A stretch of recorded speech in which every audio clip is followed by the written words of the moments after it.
just think, oh, here's a good birthday present for Gary. I'll give him a $3 hammer. Yeah, it's like, okay. I got a lot of, it's kind of a funny thing to get as a present,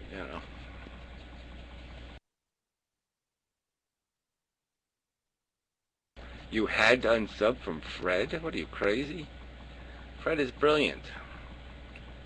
I mean, to unsub is just so, like, I mean, he makes a lot of videos, but I mean, how's it, this can't be that, can't be that burdensome to just say, oh, I won't listen to that when it's about that stupid prostitution subject.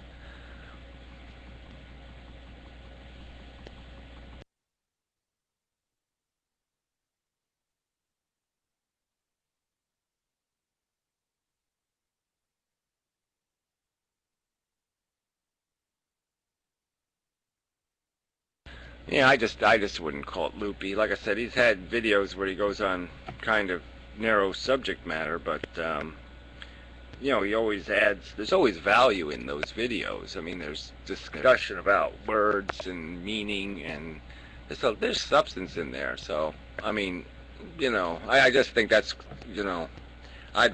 that's harsh. I can't really imagine not at least perusing the subject matter he's talking about. I mean, just to walk away. I mean, I could walked away from the modern mystic because, yeah, he's the same old shit over and over and over and over. I mean, there's nothing new coming out of him. But Fred, there's little bits of insight in every video. I mean, even the bad ones. That was not one of his fucking stupid financial update things. I was surprised by it. Ah. Yeah, well, I'll have to go there and take a look. Yeah, I finally got off that addiction. I kept watching just because of the old days and stuff, but I finally gave it up. But, yeah, it'd be nice to hear one of his philosophy videos for a change. Oh, building a staircase. Well, yeah, I mean, I like when people do, those kind of videos, but I can only watch so much of that shit.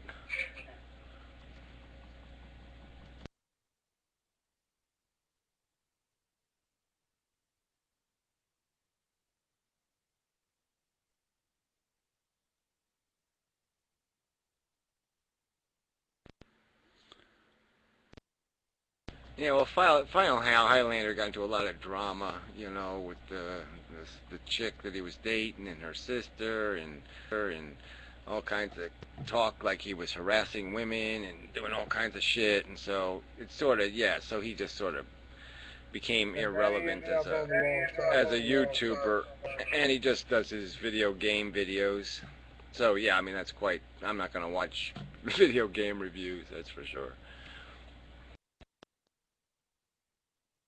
Did you ever get your shit sorted out with your e-cig company? No, I did not.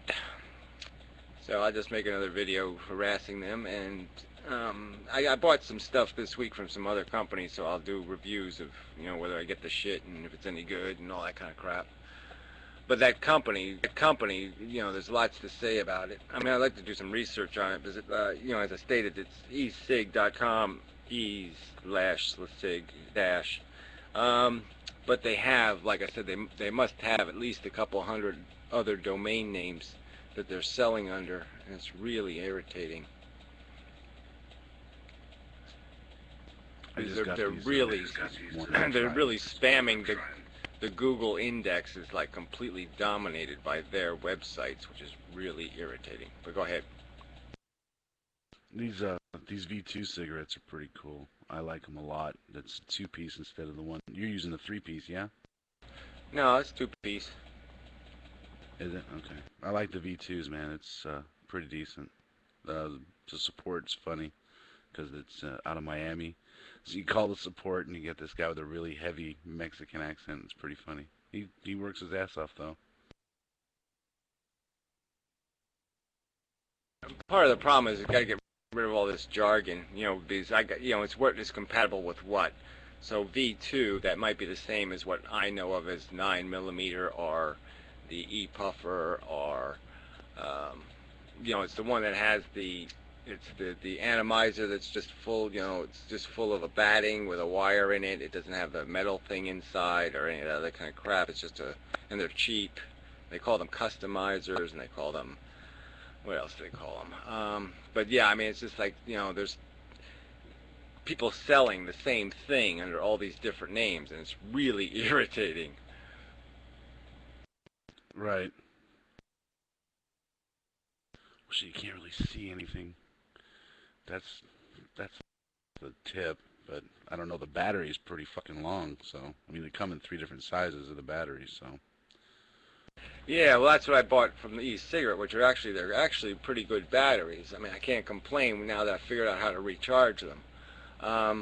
You know, I made a recharger that works, so they're good batteries. But that's it. You know, it's a nice long battery. It's got pretty good power, and so, you know, that's definitely the future of these things, is these better batteries.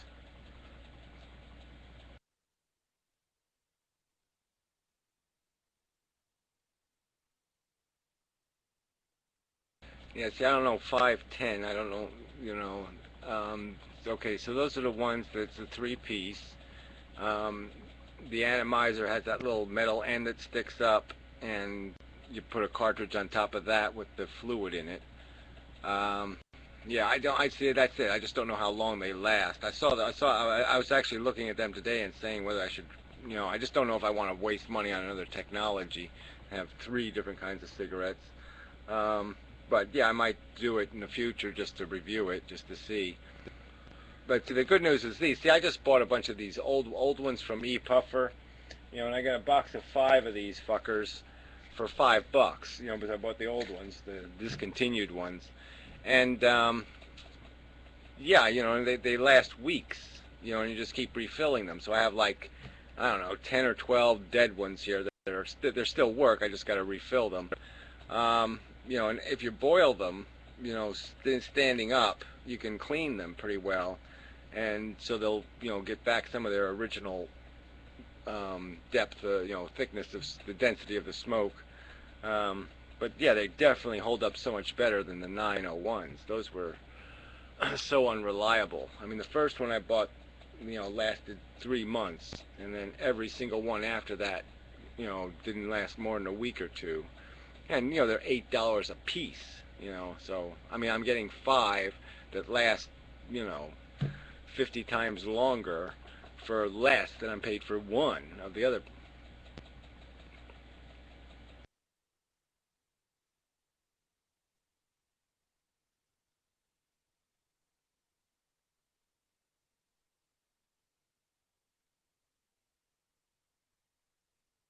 Yeah, I'd have to look into the chemistry of the stuff you're cleaning them with, but yeah, um, I'll think of that.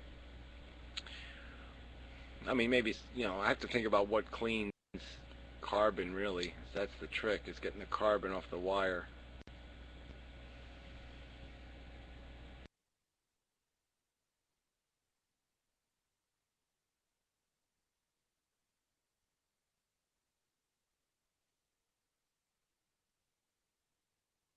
Yeah, well, you don't really need the hookah part.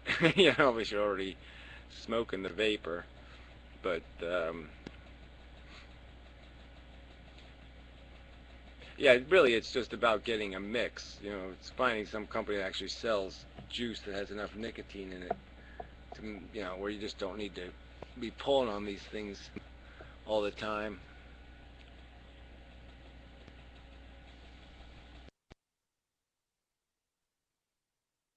But it's a tricky drug because it's hard to tell. I mean, sometimes, you know, I can't tell sometimes whether I'm getting way too much nicotine and I'm just like completely just, you know, doing the mouse hitting the lever thing where I'm just saying more, more, never enough, never, you know, maybe there's never enough nicotine. Maybe that's part of the problem.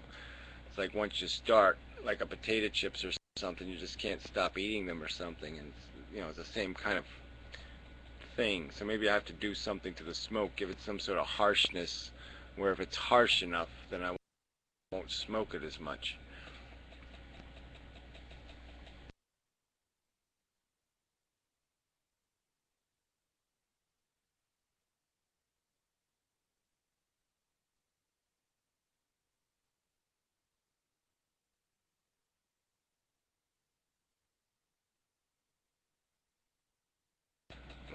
you're kind of a wild woman.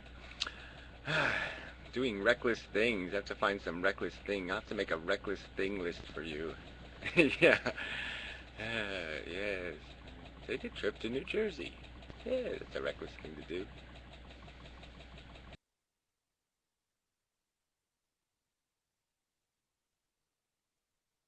Alright, Edible, you got another subject? Or shall I get on the subject of objective morality? Damn it.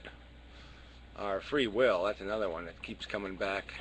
It's amazing that people keep talking and they just can't get it. It was a slow week for news. You know, with fucking Thanksgiving, nothing really happened. There's this whole thing that the universe was a liquid when it first was created after the Big Bang. That was kind of neat. Yeah, well, I guess you could almost look at. I mean, a liquid is could also be just like a vapor, but yeah, liquid just sounds like I just don't know how it would have. I guess you have to put all the elements together and figure out how hot they would be, you know. But I mean, how do you have something? I mean, liquid's kind of the wrong word. Really, it's more like plasma, like what the sun is. But think more fluid sun. yeah, well, I guess it would have to be pretty hot, just If because it's still condensed, and so until it condenses, cools, it's going to be kind of liquidy, I mean, it's going to be plasma-y just because there's going to be so much energy flying around in the early days of the universe. But who cares? I mean, that's not a really fun subject. I mean, it's interesting just to talk about how the universe evolves and the fact that how we are just feeding off of. I mean, everything about our existence is completely wound into this energy release thing, and the fact that the sun gave off all this energy, it hits the planet Earth, a bunch of stuff grows, dies, gets buried underground, creates oil and fuel and fertilizer, basically to sustain the life we're living now. So we're basically eating solar energy. I mean, oil is basically solar energy. It's really green. People don't get that, but it's green in a sense. It's stored up solar energy. It's just a battery. And but every movement we make, every bit of movement, every piece of electricity, every bit of the energy that's involved in our existence is basically created by photons flying off of the sun.